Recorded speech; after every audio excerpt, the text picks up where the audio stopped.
В Якутске выявили ухудшение качества воздуха. Всего с мая проведено 546 исследований на химические соединения, а также на взвешенные вещества. Значения проверок превышают предельно допустимую концентрацию в 3 раза. Излишнее количество вредных веществ установлено в 6 точках города из-за образования пыли. Установили превышение предельно допустимой концентрации загрязняющих веществ в 6 точках. Это по улице Автодорожная, район ДСК, улица Аюнского, район автовокзала, Лермонтова, район Ростелекома, это 98-й дом, по Покровскому тракту, 5-й километр. И по улице Хабарова, это часовня Георгия Победоносца. Впрочем, об этом говорят не только подтвержденные исследования. Мнения жителей и гостей города разделились по этому поводу.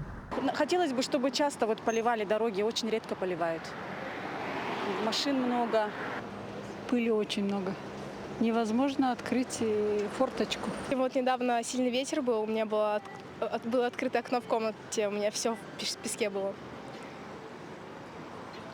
Мне кажется, пыль достаточно сильно мешает нашему городу, вообще, в принципе, комфортному проживанию, потому что, допустим, даже гулять, ходить как-то свободно по городу не получается из-за того, что много очень пыли. Считаю, что у нас город очень грязный, но в последнее время стало почище, потому что я первый раз тут приехала, я сама из Мирницкого района, сравнила с городом Мирным и с Якутском. Вообще мне было это. А сейчас уже начинает улучшаться. Есть недостатки. Ну, к лучшему все, это изменяется к лучшему. Одна из основных причин загрязнения воздуха в Якутске – пыль. Мелкие частицы вперемешку с песком скапливаются у дорог на прибордюрной части.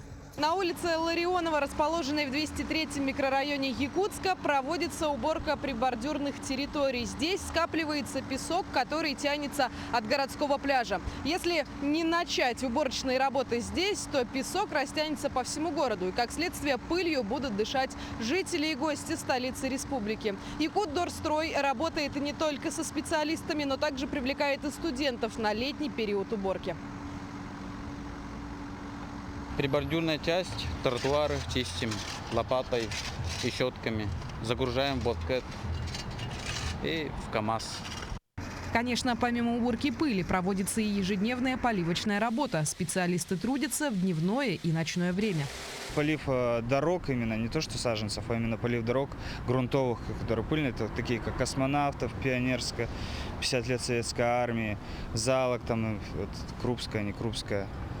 Для того, чтобы в воздухе не было никаких примесей и жители и гости столицы республики могли дышать полной грудью, нужны зеленые насаждения. К несчастью, в Якутске есть только тальник и в очень огромном количестве. Есть же у нас заболоченные же места, там, где застаивается вода, они там высасывают воду, тоже полезно. А с одной стороны, да, агрессивная корневая система, да, они не дадут никому вырасти.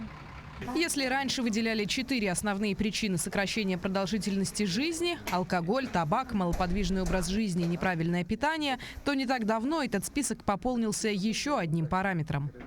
Городская пыль, она влияет на заболевания органов дыхания напрямую, обострение бронхиальной астмы, хронического бронхита, обла, ну и так далее. Сердечно-сосудистых заболеваний тоже.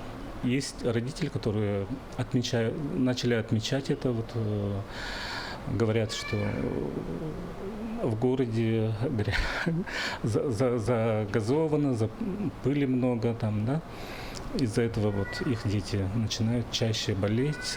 Однако специалисты отмечают, что есть несколько простых правил, которые помогут минимизировать влияние загрязненной атмосферы на свой организм. Необходимо использовать каждую возможность быть на природе, если стоит выбор остаться дома на диване или поехать за город.